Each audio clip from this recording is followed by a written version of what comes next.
All right, we're on with Adam Korn.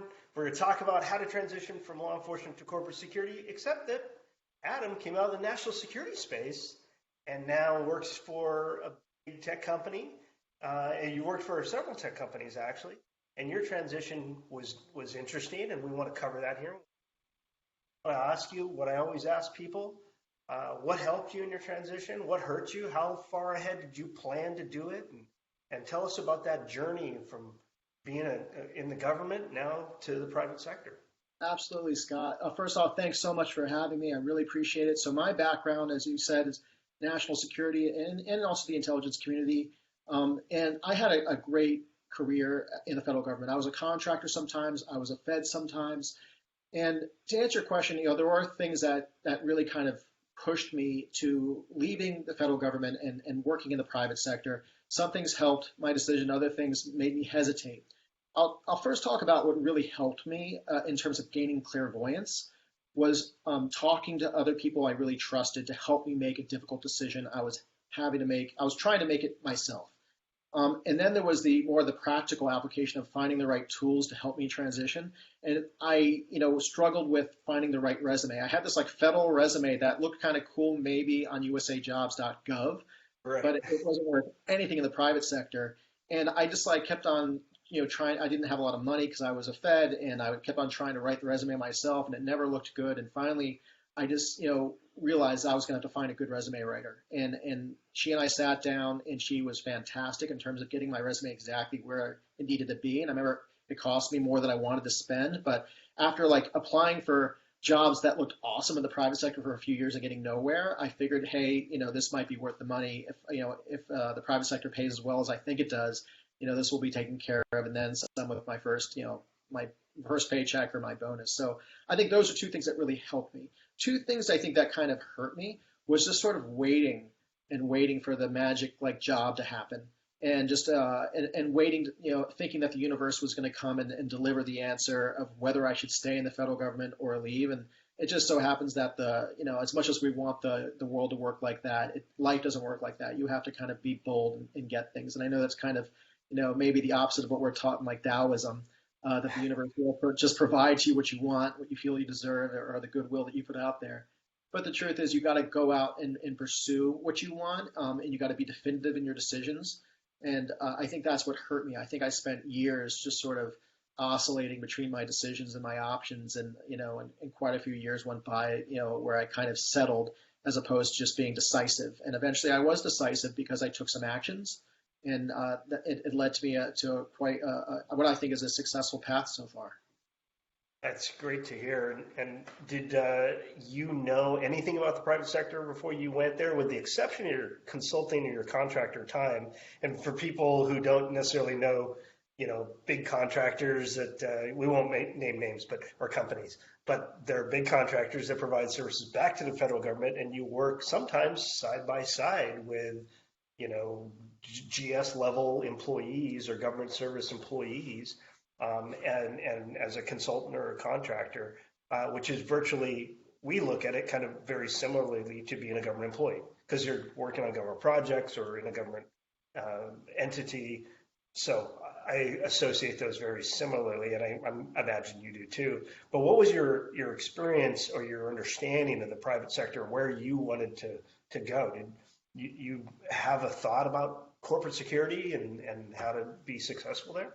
I'll tell you what. Well, first off, that was a good observation you made. From those who don't know, when you were a contractor with a big federal staffing agency, they sometimes you never even see the company. So even though you worked for a major private company, you only went there one day for your orientation and to get your badge taken and maybe fill out a little bit of tax, fill out some tax paperwork.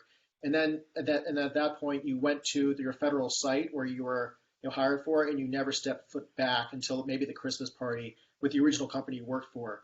And so you're sitting there in a federal building doing basically a federal job alongside of the federal staff and doing the same thing they're doing. It's just the only difference is you're a contractor, typically making a little bit more money, but not much.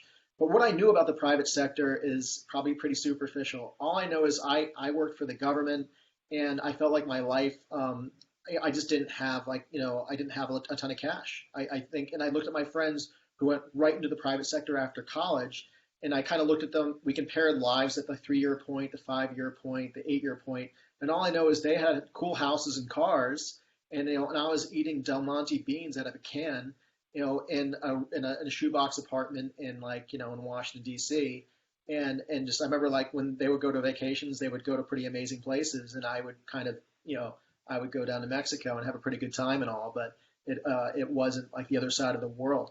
And not that it's not the disparity is not that ridiculous, but it gets more ridiculous year after year after year, and it culminates over time to a point where you realize your peers in the private sector are way surpassing you. And granted, you did the right thing. Like you wanted to work in federal service, you public service, and you wanted to really kind of work for the country and the people. So there is a nobility to it that I respect, but at the same time, you have to look out for yourself personally, because last I checked, this is America for the American listeners anyway, and you have to really earn the money you need to survive and to have the future that you want to have. Is that something that you were worried about when you were getting ready to transition? Was, can I make it in the private sector, or did you like? I thought it was going to be easy, and this would be the kickback retirement job. And boy, was I wrong. I learned more in my first year than I did in my first maybe 5 years in federal law enforcement. So it was a bit drinking through the fire hose. But did you expect that it would be as kind of difficult as the your government experience was, or was it easier? No, in the federal government, I mean, anyone who's worked for the federal government can say it is what you put into it. You can make the job as hard or as easy as you want it to be, and you can't do that in the private sector. In the private sector, I mean, typically you have to really, you have to rise above and really, shine and reach your full potential. In most cases, and of course, there's always the exceptions to the rule. But I was worried about that. Like when I was working for the federal government, I always felt like I was quite good at my job, and I had a lot of I believe I had a lot of integrity, and I was always trying to innovate and learn new things. But I was worried. I was like, what if I go to the private sector, and what if their acumen and their abilities are so much over mine that I can't keep up? So it was a confidence issue. But when I came to the private sector, I realized that as humans, we can rise to the challenge. And as long as if you're focused and you want to learn and the motivation is there, and you have integrity, you will rise to any challenge. And if you don't know something, you'll learn something. And you also will find the right friends who will be willing to teach you things in the workplace, in the private sector that you didn't have to learn as much, in the public sector. Because I mean, something like managing huge budgets. I remember when I was in the federal government, I did some of that, but we had an office that just sort of that did an office of procurement, and they would procure things. And whereas in the private sector, I realized I'm the person that has to procure it, and I have to learn about not only the contractual aspects of it, but the legal aspects of it, and negotiation and arguing. And then when a vendor's not really meeting the service level agreements, how to argue with them and still preserve the relationship. And those are things they really can't teach you. You have to learn those things through experience. And in the government, I guess because it was so cash flush, there wasn't that level of scrutiny, and people could get away with not really living up to their SLAs, their service level agreements within a contract. And the government would sometimes just be too distracted or disengaged, depending on the time of year, to really call them on it. And I think a lot of people made lots of coin doing that sort of thing. So in the private sector, I think you will rise to the challenge. You just got to have confidence in yourself. And when you don't know something, you have to take the extra steps to learn it. Otherwise, you'll fall behind. Great point. There's no school to help you figure these things out. And that's what I did too, going around and finding people in the organization that were willing to help me. And you'll find out real quick who's willing to help you and who's not willing to help you. And it's okay to mess that up once or twice. But eventually there's going to be an expectation that you know what you're doing. And so I figured out early on, I've got a lot to learn.